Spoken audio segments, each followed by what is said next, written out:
come afterwards can.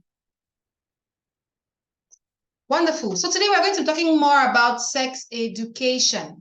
And I realized that the classes took off, but not enough, or a foundation was not laid on how to go about the sex conversations with your child, because there is such a thing as an effective sex conversation. It's not just about taking the information and bombarding your child with it. There is a way to go about the sex conversation, because the goal is that you should be able to, shape your child's behavior and attitude towards sex-related issues. You don't want to go give information to your child that will instead push them to do the wrong thing, right? So the sex conversation has to be effective for it to accomplish the goal that we want it to accomplish. So I'm going to share the slides right now so that we can go straight into the class. It's supposed to be, I think, under 1 hour, we should be done with this class. Great. Okay. So we're going to look at how to go about the sex conversation with your child today. We're going to discuss a few more details about what you need to consider besides the age of the child. What do you need to consider when you are going about the sex conversations with your child? That is what today's class is going to be about. We're going to look at how to get your sex conversation to be effective. So first, before we go into that, we need to, first of all, trash a few myths, a few misconceptions about sex education, right? There are some things that are actually a barrier to the nature or to the quality of the sex conversation that we are going to give to our children. And it's important that we start from there. So the very first misconception is the fact that sex education is all about sex. By now, I'm sure if you attended the first few classes, you agree with me that it's not all about sex. The second myth is that your child will not find out if you shield them well. There are still a good number of us here whom I believe have not made the first step, have not taken the first steps towards beginning the sex conversations with their children. And it could be because of some of these invisible barriers. One of those barriers, one of those myths is thinking that, if you don't tell your child will not find out. That is a myth. That's a dangerous myth. The third misconception is that sex education will undermine your Christian beliefs. There are so many believers, or Pentecostals in particular, who are very reluctant to provide sex education because they think that it's going to undermine their Christian beliefs, which is no sex before marriage. And this also ties with the fact that many parents actually think that sex educating their children will push them into sexual activity. The fourth myth is the fact that sex education will take away your child's innocence. No. So innocence is not about knowledge. Innocence is a function of attitude towards a particular thing, right? So your child's innocence is not tied to the fact that they are ignorant about sex. No. But their innocence is tied to the fact that the knowledge they have acquired actually empowers them to shape their attitude, to adjust their behavior towards sex. So innocence is not about ignorance, because ignorance destroys. So sex education will not take away your child's innocence. No, that's a big, big misconception. The fifth myth is that teaching your child about sex will push them to sexual activity. We already trashed that. No.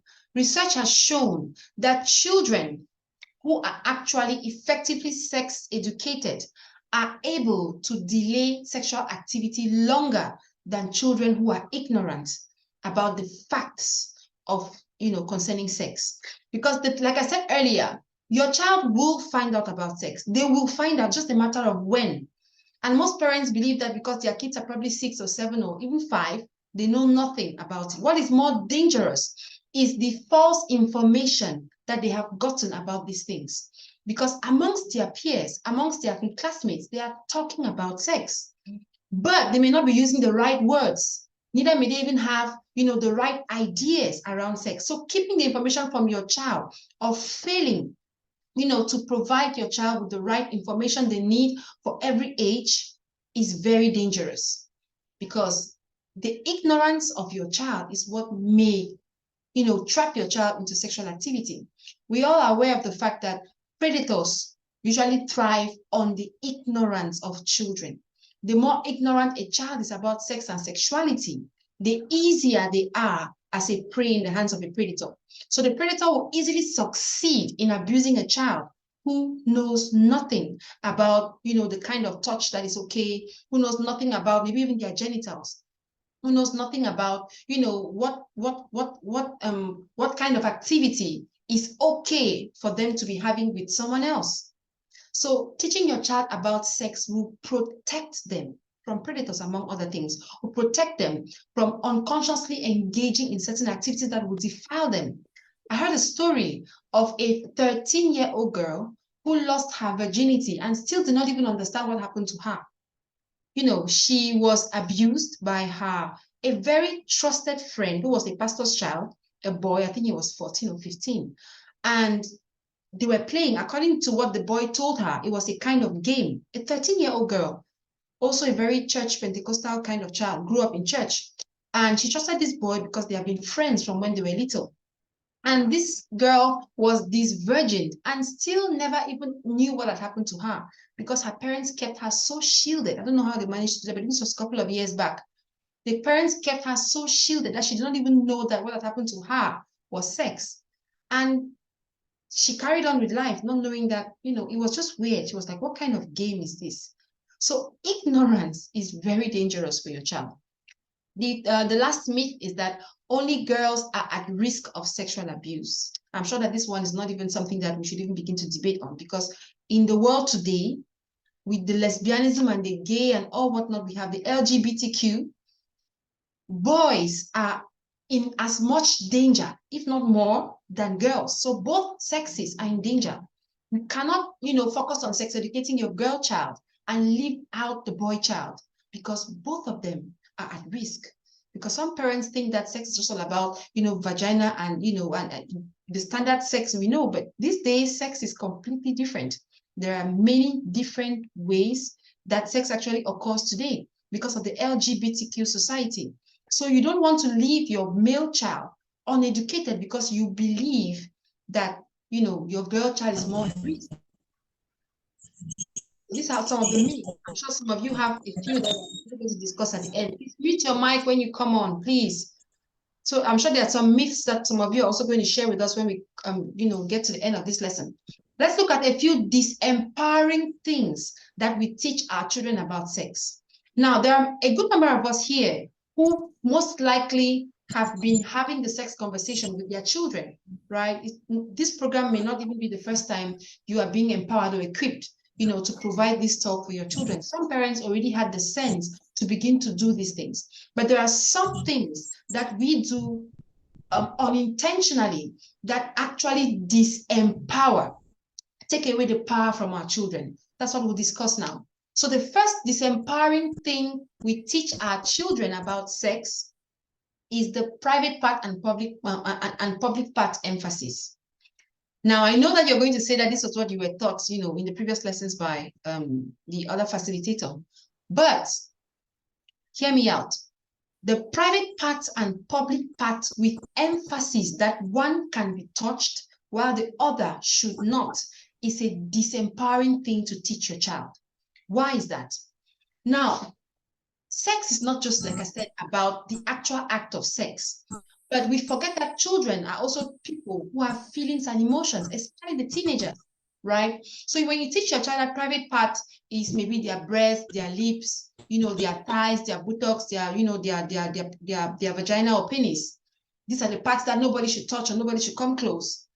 And then you actually have a stranger or someone who is maybe massaging your son's head and, touching parts of his body that you have told your child are public parts, means it is okay for someone to touch those parts. But these parts can actually trigger a sensation in your child that your child may not understand. And we realize that sex is not just about the act, right? Sex actually has a prelude to sex, and the human body is actually wired for sex. So it's not just these parts which are the most sensitive parts that are parts that should be avoided. But when you teach a child that this part is okay to touch and the other one is not okay to touch, when the predator or someone else starts stimulating your children in different ways, they become confused because you have told them that that part is okay, but they can't explain why they are feeling a certain way. By the time those feelings build up, your child is already lost. So when you teach your child this and emphasize that this part is okay and the other part is not, it disempowers your child. We need to emphasize to our children that their entire body belongs to them and it is private to them, meaning that no one has the right to touch them in a way, no matter where, that makes them feel uncomfortable. Once you're uncomfortable, it's not okay. So the whole of your child's body is private, not just certain parts. Yes, there are certain parts that are those real alarm parts, but the whole of your child's body is private. You want your child to know that they have the right to deny being touched by people, even if it's just on their finger, and even if it's just someone else looking at them in a wrong way, right? If you're someone, you teach your children how to recognize certain looks. Teenagers, for example, right? Because usually it starts from there. You see a man looking at a young girl so lustfully, and she's powerless because that's not what you've taught her. She knows that it's only when he tries to touch her that there has to be an alarm. This disempowers. The second thing you want to stop teaching your children, you want to change the narrative, is teaching your child that stranger equals danger. Right? Because stranger does not always equal danger. There are cases where it is actually the stranger that will come and rescue your child. Why is this? 90% of abuse on children is perpetrated by people they know. There have been stories of kids who have been abused by their own parents sexually. How will a child be able to their own parents? Stranger. Please mute your mic when you come on board.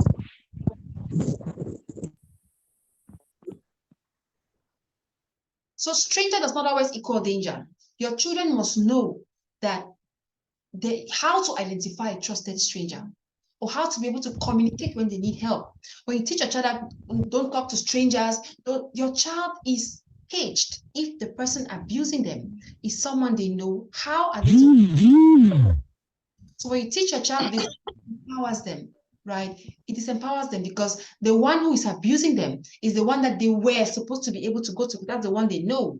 But now they can't go to a stranger because they have been taught that stranger is danger. So that teaching disempowers your child.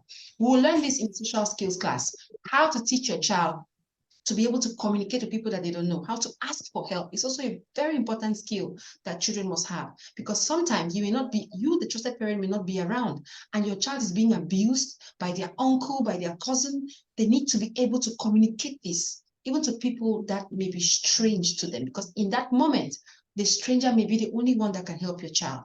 But if your child thinks that the stranger is always equal to danger, the child is silenced. The third thing you want to stop teaching your children is that feelings are bad.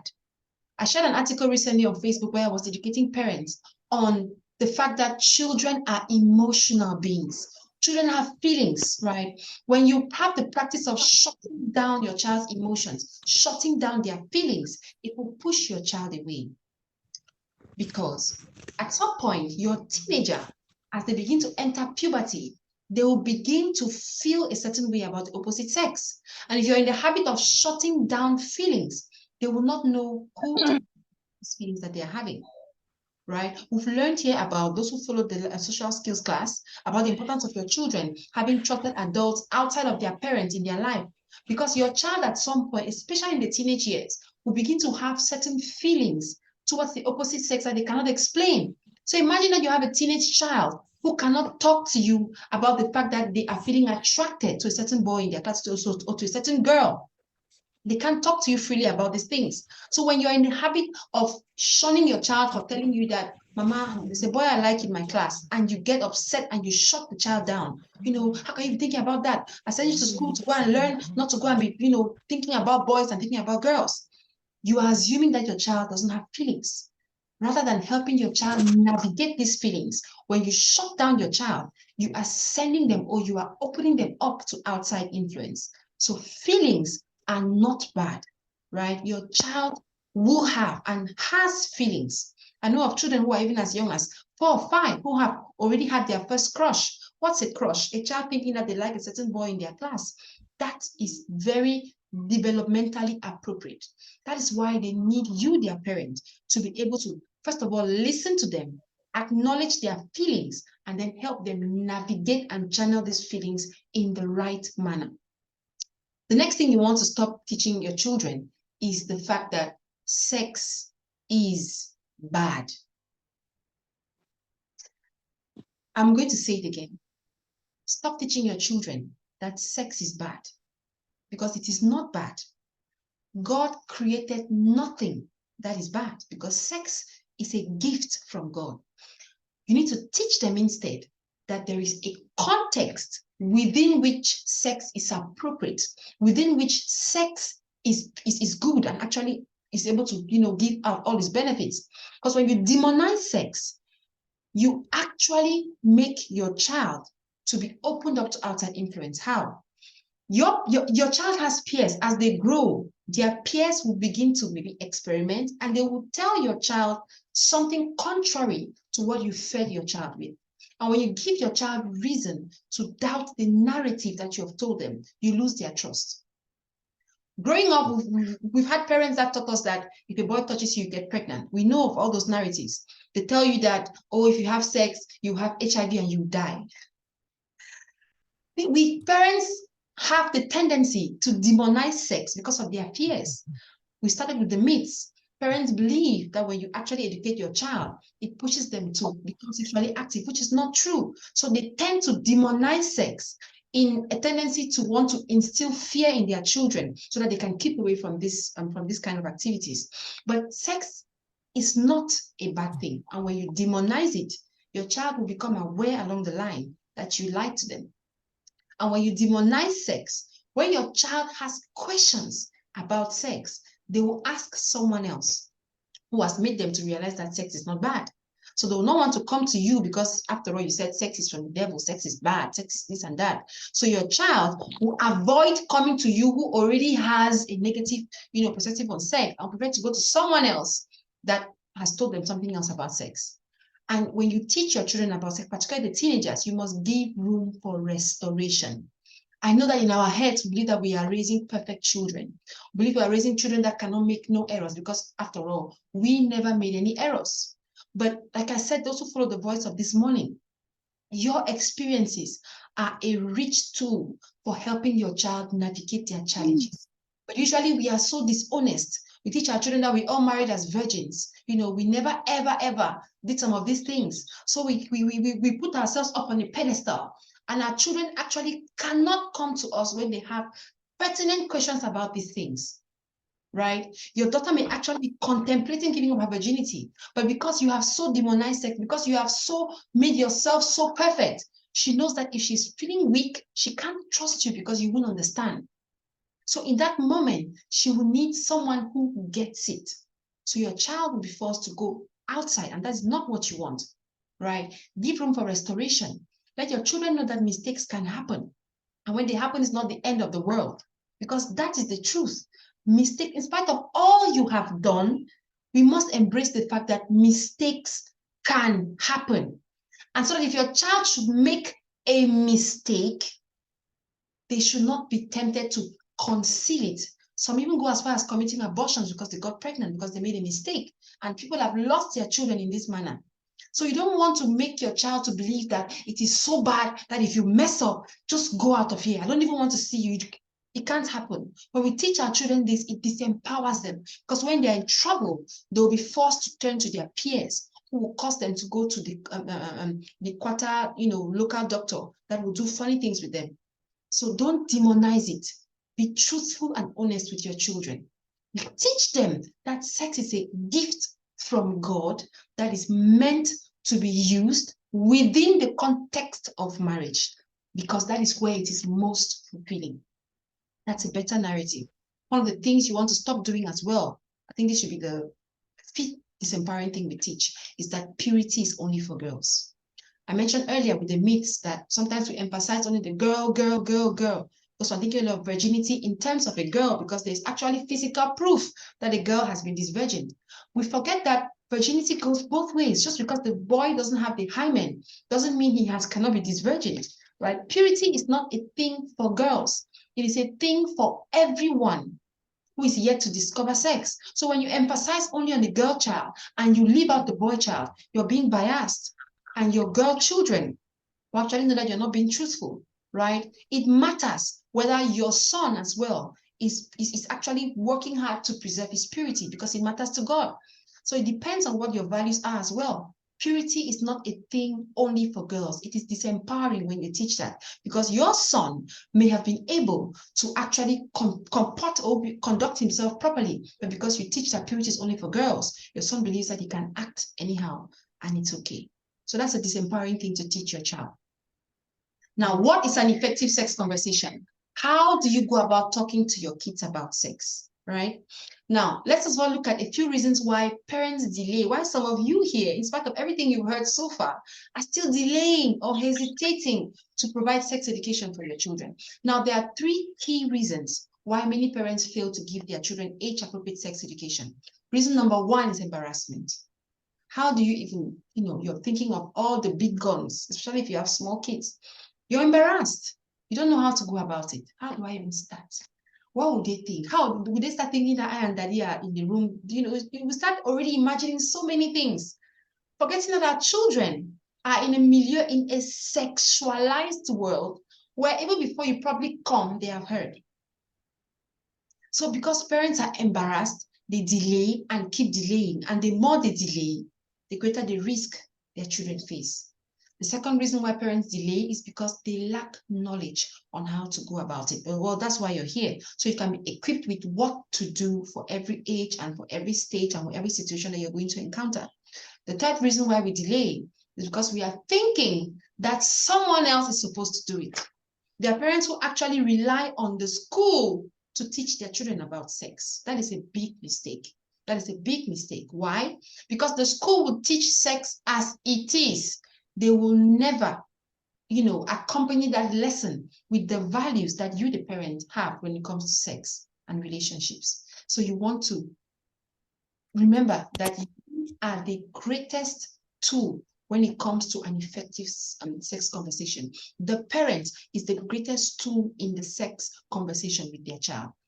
It is best and most appropriate that your child hears about this from you first. Why? Because when your child hears about it from you first, it gives you the upper hand. It makes you the reference. Because whoever your child hears about it first from, it makes whoever it is the reference. Because this is the person that told me first. So whatever I hear, whatever question I have, I will go back to whoever told me first. You don't want your child's teacher to be the reference on a subject like that. It's too sensitive. You don't want your child's peers to be the reference on something as important as sex and sexuality. You, their parent, who has the child's best interest at heart, want to be the reference when it comes to the sex conversation. You want to be the one that your child trusts, that will always tell me the truth. You want to be that person that your child will turn to when they have questions about this particular area, not someone else. The fourth reason why we delay is ignorance, right? On the actual dangers that your child faces if you fail to equip them. This is because some parents tell themselves that, oh, after all, my child always spends time in church and then at home and then at school. They go to a believing school, a Pentecostal school, a Christian school. This kind of thing cannot happen there. We have so many assumptions. Parenting should never be based on assumptions, because assumptions are dangerous, right? You need to base your parenting on facts and on knowledge. We live in a sexualized world. While you may be careful with how much exposure your child gets on the media or wherever they go, whoever comes around them, you never know who else is in their classroom and how their parents are raising them, what kind of access the other children have. And that is actually what you want to guard against. You want your child to be equipped so that when they come across children who have been corrupted, they are able to defend themselves. They are able, to put out the right information, to say no to what is not right. Because your ignorance is what puts your child in danger. Your ignorance on the fact that your child may actually be abused by someone they know is what puts your child in danger. When it comes to this, you really want to trust no one completely outside of yourself. No one, right? The parent needs to be on their guard. And when you are aware of all of this, you have to realize that leaving your child ignorant is dangerous for them because you're not present 24/7. So your why empowers you for the how. There's a funny picture here of a couple trying to sex educate their son, and they're actually trying to read from a manual because they are ignorant, right? It should be a natural and easily flowing conversation. So you want to prepare before you go for the sex talk with your child. So what then is sex education? What's the sex conversation all about? We're going to rush through it because I assume that we had this, during the first class. Sex education is not just about the act of sex itself, right? There is a lot more to it. We began looking at sex education involves teaching your child about their gender. I want to emphasize at this point again, particularly for those who are living in the Western world, gender. There is a lot of gender confusion in the world now, particularly in the Western world, because children are being taught that they can choose what sex they want to be, that they do not have to be the sex they are if they feel like they should be someone else. I don't know if you're watching and following what's happening in the Western world, especially. It's not yet here in Africa, but it's coming, because that is the devil's agenda, to destroy and distort God's plan and his message. The Bible says that God created them male and female. You want to start teaching your child about this early enough. We were taught this during the first class by Reverend Oben. Gender identity is a big part of sex education because your child's gender also determines their sex life, right? If you have a child that who is a boy, that begins telling you that they are supposed to be a girl, imagine that. God made them male and female. That's why sex education must begin early. So gender, teach your child about gender, about puberty and body development, about sex, as most of us have always been rushing to go towards, about relationships. We're going to learn during this course about how you can cast your values about relationships and marriage to your children. That's part of the sex conversation.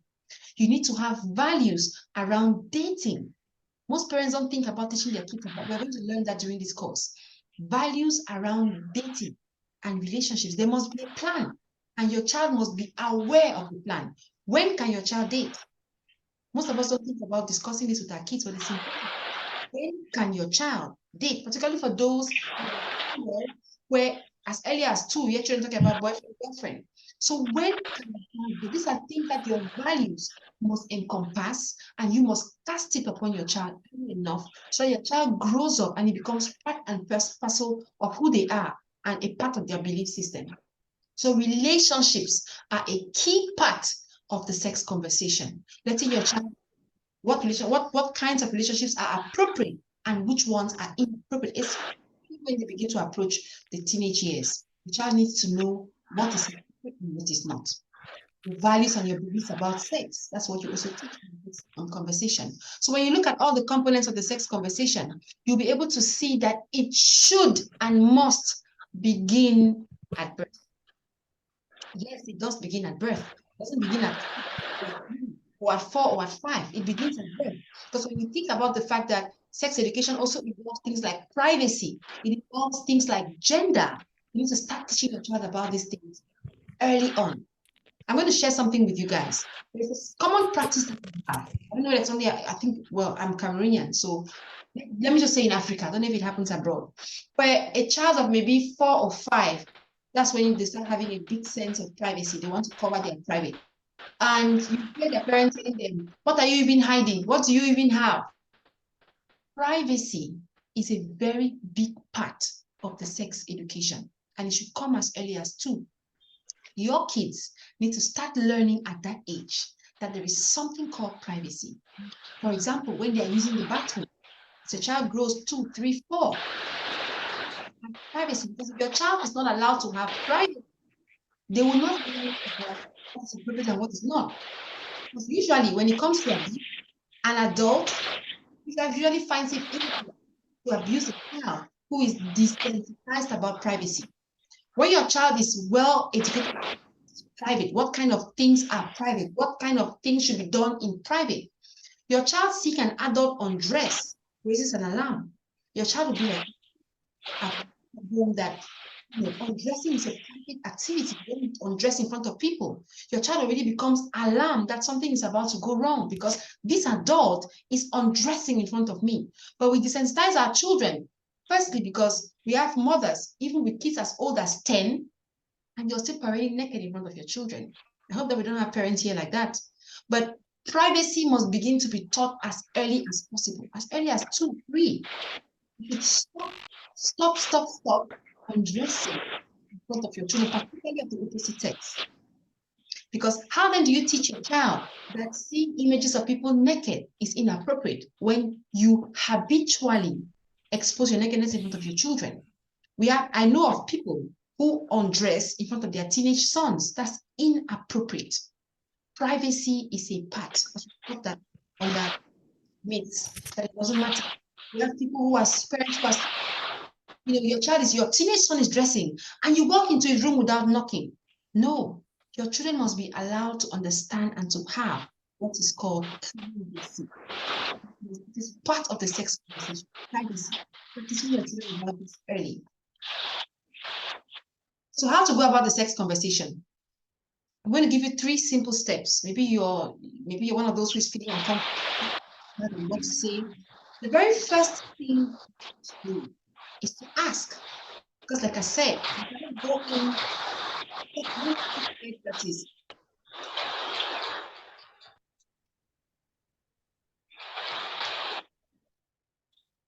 Sorry, someone's mic is interrupted.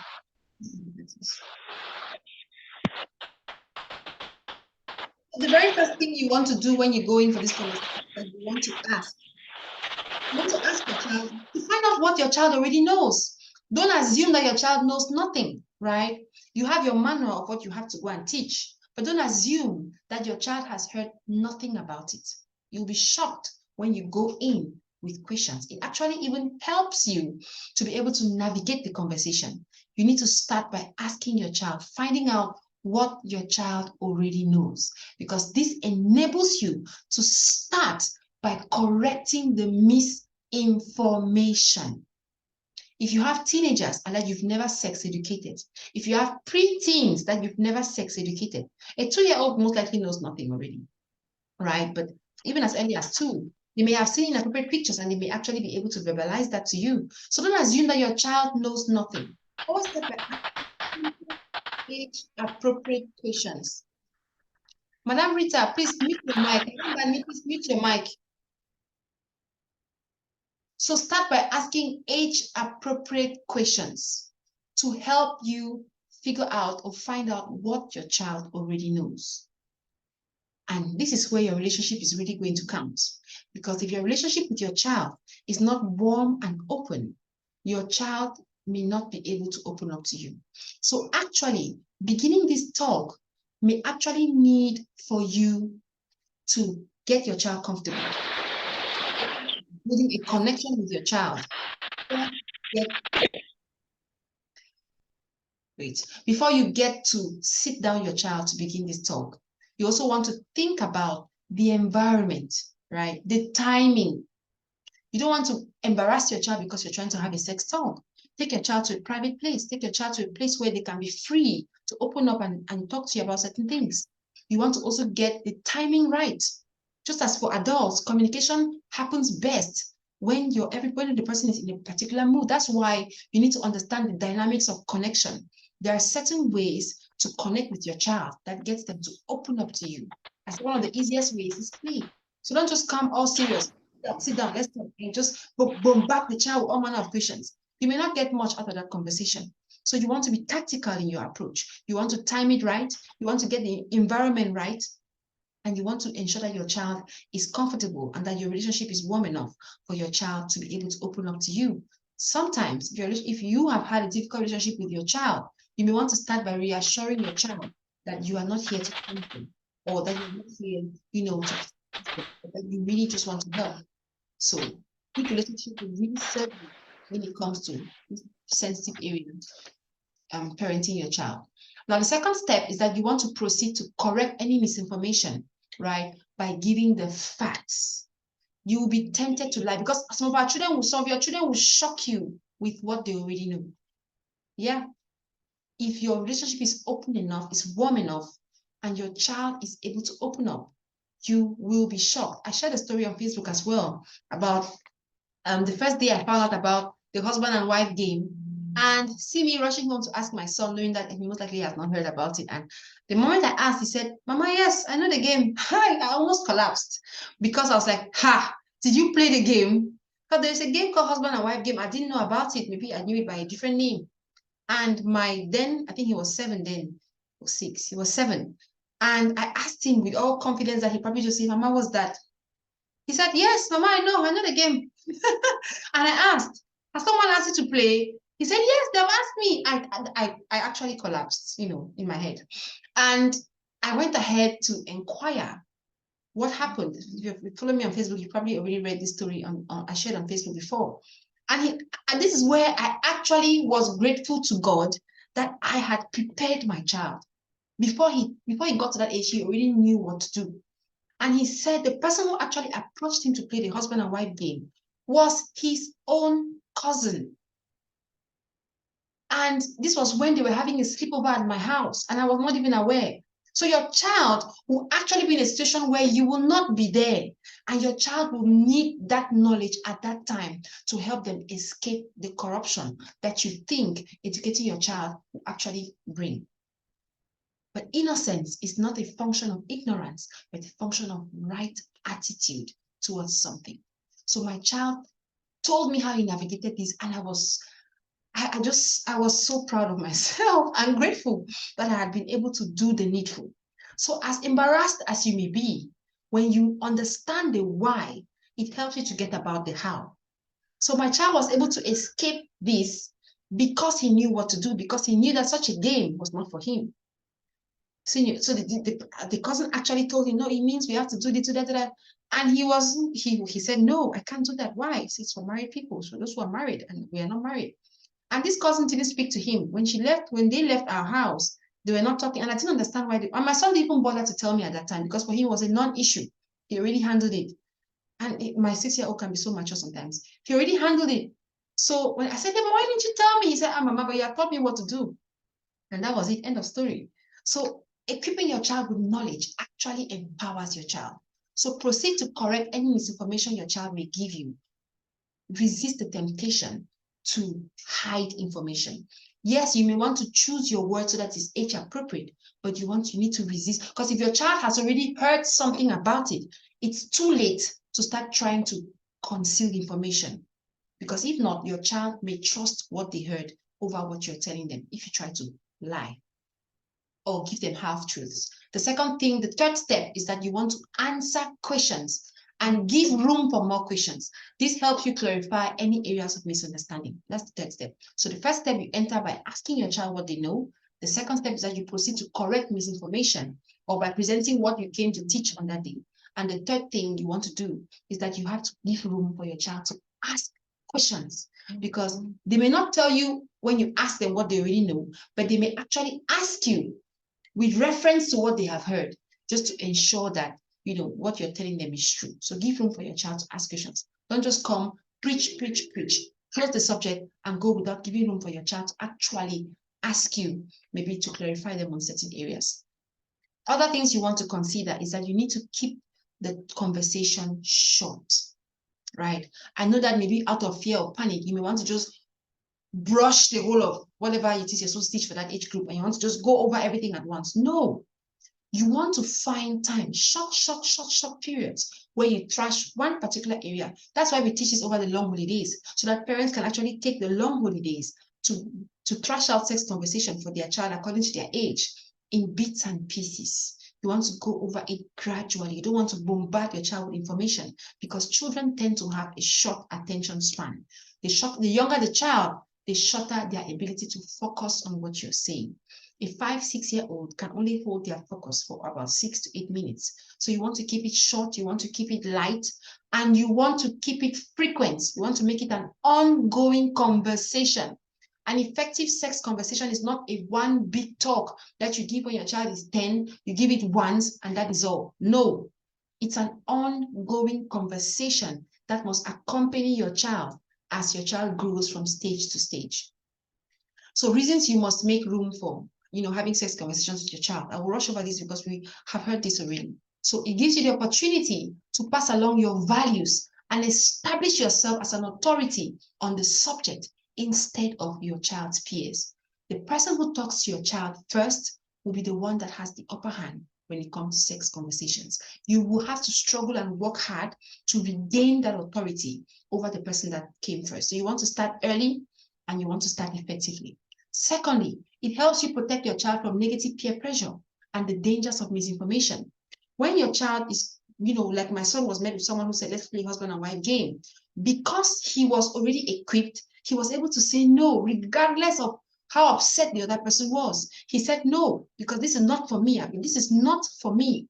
So your child can only boldly say no to the advances of their peers when they are equipped with sufficient knowledge to say that thing you're saying is a lie. If I don't masturbate, it will not cause me or there's some kind of myths about masturbation. Say if you don't masturbate, maybe your sperm will rotten or something. There's some kind of myths that actually push children into actually having some bad practices. So the third thing is that it empowers your child to preserve their purity, right? When your child has the knowledge on how to navigate the challenges they may face, on what is acceptable and what is not, on what can happen and who can do what to them. Your child is informed about the kind of places they should not be, about the kind of people they need to avoid. It helps your child make informed decisions that will help them protect and preserve their purity. This is why research has shown that children who are educated on sex and sexuality are able to delay sex to later years because information actually empowers rather than disempowers. So it helps you bond with your child. It helps you establish trust with your child.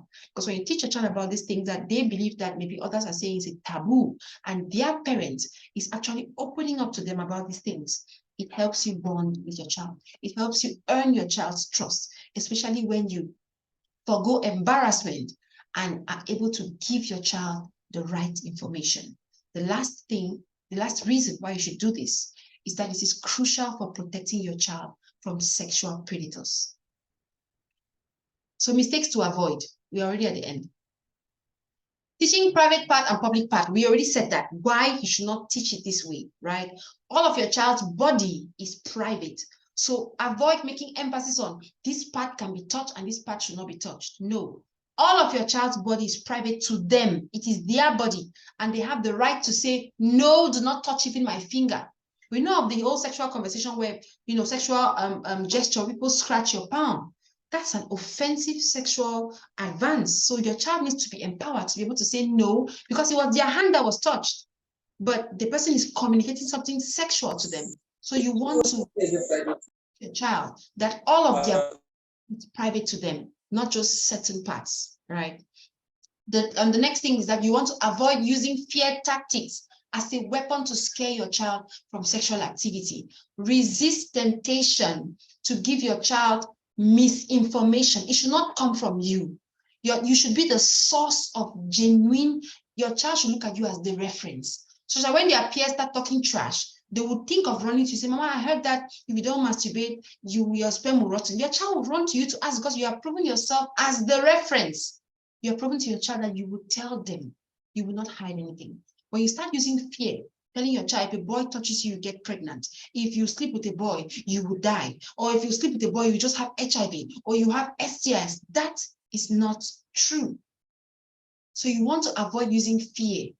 Fear is a very inappropriate and ineffective tool for teaching anything because fear inhibits learning.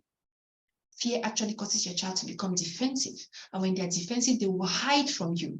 And you want your child, particularly in this area, to be open to you and to come to you with anything or any information that they may have. So you want to avoid using shame and being judgmental. Your child comes to tell you that a boy has approached them and you shame the child and you have become judgmental. No, remember I said, your child is a being that has feelings as well, just like you. And if you're honest with yourself, you will also acknowledge that when you were their age, you probably already were juggling some of these feelings that they're having now. So instead of shaming your child, instead of being judgmental when your child says, I felt like having a boyfriend, you start shaming and judging your child. You want to be their support system. You want to be able to put things into perspective for them. Let them know why. Your values. Maybe if you had already taught your child on values for relationship, why they need to delay this particular thing, why it's important for them to not consider something like this now, why it's important for them to wait until a particular time. So you teach, you don't shame and judge. You want to avoid delaying the talk until puberty. Puberty is too late. We are no longer in 1990s where there's no TV or there are no phones. Well, there was TV in 1990.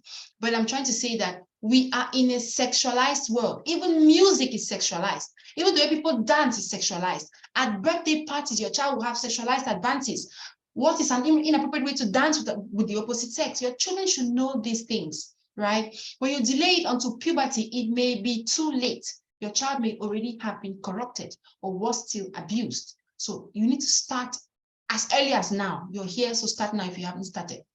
Thinking that one long talk is sufficient. We've addressed that already. The sex conversation that is effective is an ongoing conversation in which the parent takes advantage of different moments, different opportunities, different teaching opportunities to talk to their child about different things. You may be watching a film and a girl was almost raped. You pause and you talk to your teenager about that. You could be somewhere and you hear some news that the child was abused. That could be a teaching moment. So it's an ongoing conversation. It's not a one big fat talk that you keep your child sitting down for 1 hour and you bombard with everything because you haven't done it from the beginning. So you want to start small and you want to build on it, right? It's an ongoing conversation. Concealing information due to embarrassment or fear. Honesty is crucial. We've already addressed this. Thinking that only the parent of the same sex must educate your child. No. Moms should be able to talk to the boys and fathers should be able to talk to the girls. Both parents are the most important the most important tool when it comes to the sex conversation. So I heard some parents have told me before, I'm waiting for my husband to come and talk to my son. No, your husband has his part and you have yours. It must come, or ideally, it should come from both parents. Both parents should take turns teaching different things, but don't withhold it from your child of the opposite sex because you're thinking that it is better if they hear it from the other parent. Your daughter should be able to go to their father about her period, and your son should be able to come to you about his wet dreams or about his admiration for a girl. So both parents have their role because sex conversation is not just about sex, but also about gender. There may be things that you, the mother, may affirm your son that your husband may not be able to do. So it is not limited to the parent of the same sex talking to the child of that particular sex. And the last thing you want to avoid is failing to emphasize a warm and nurturing relationship with your child. That's why we are in this program altogether, to learn how to relate, how to parent effectively. Because if your relationship with your child, if you're an authoritarian parent, if you are a permissive parent too, yes, and if you are a dictator parent, a helicopter parent, are different kinds. If you are any of these parenting styles that is not warm and nurturing, your child may not be able to come to you when they face problems in the area of sex and sexuality. So you want to be the kind of parent that is able to communicate effectively with their child, that gives room for your child to express themselves, because if not, your child may not be able to come to you. So Obama, is a quote here from Obama. He says that sex education is not a luxury. It's a necessity. It is not an option.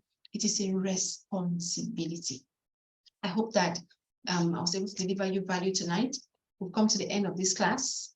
And I hope that if you, for any reason, have been delaying, you've received enough reason, more than enough reason, to begin the work. It's not about having one big lecture, but it's about starting small and building on it, so that your child can be able to get what they need over a period of time. Thank you so much for your kind attention. And I'm sure that at this point we can be able to take questions. I'm sure there'll be some questions or some comments. The floor is open for any reactions from you. All right. Good evening, Dr. Jane. Hello. Good evening. Good evening. Good evening, ma. All right.